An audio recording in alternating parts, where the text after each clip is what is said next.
महाराष्ट्र क्रांती news, आवाज सर्वसामान्यांचा.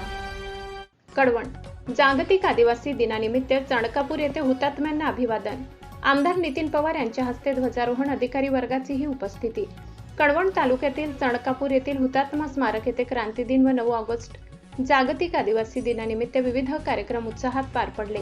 यावेळी आमदार नितीन पवार यांच्या हस्ते ध्वजारोहण करण्यात आले. त्यानंतर उपस्थित मान्यवरांच्या हस्ते आदिवासी क्रांतिकारकांच्या प्रतिमांना पुष्पहार अर्पण करून हुतात्म्यांना अभिवादन करण्यात आले.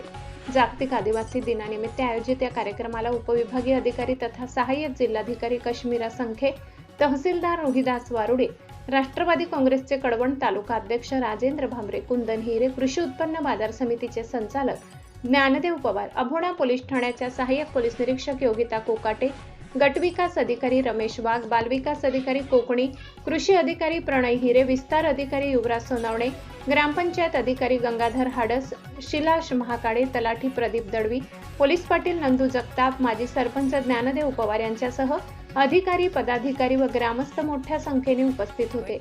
यावेळी आमदार नितीन पवार यांनी आदिवासी दिन साजरा होणे ही आपल्यासाठी अभिमानाची बाब आहे असे मत व्यक्त केले. आदिवासी समाजाचे शौर्य, संघर्ष आणि समृद्ध सांस्कृतिक परंपरेचे स्मरण करण्याचा हा दिवस असून आदिवासी क्रांतिकारकांच्या योगदानाला अभिवादन करणे ही आपल्या सर्वांची जबाबदारी असल्याचे त्यांनी सांगितले. दरवर्षी 9 ऑगस्ट हा दिवस जगभरात जागतिक आदिवासी दिन म्हणून साजरा केला जातो. आदिवासी समाजाच्या हक्क, संस्कृती, परंपरा आणि विकासाच्या प्रश्नांबाबत जनजागृती करण्याच्या दृष्टीने या दिवसाला विशेष महत्त्व आहे.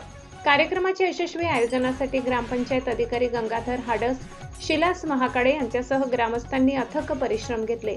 महाराष्ट्र क्रांती न्यूज वृत्त संकलन विभाग, कडवण. अशाच नवनवीन बातम्या पाहण्यासाठी आमच्या महाराष्ट्र क्रांती न्यूज या YouTube चॅनलला लाईक करा, सबस्क्राईब करा आणि बेल आयकॉनला प्रेस करा.